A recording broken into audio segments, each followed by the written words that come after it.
ভাইদের মাথা আঘাত করে আমাদের বাচ্চু ভাইকে চাকু দিয়ে শহীদ করে গত রাত্রে 1টার সময় সার্কিট হাউসের সামনে তারা বাস দিয়ে নামছে। তখন পুলিশ ভাইরা কোথায় ছিলেন? তখন পুলিশ ভাইরা কোথায় ছিলেন?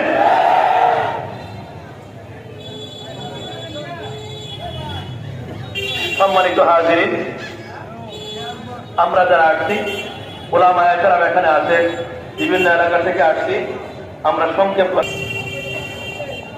আসসালামু আলাইকুম ওয়া রাহমাতুল্লাহ। कत्ल हुसैन दर हकीकत मर गए जिद है, इस्लाम जिंदा होता है हर कारवाने की बात। সম্মানিত উপস্থিতি, সময় খুব কম। যেভাবে নৃশংসভাবে ভোর রাত্রে হত্যা করা হয়েছে আপনার ভিডিও দেখেছেন। সেই ভিডিও, সেই জালিম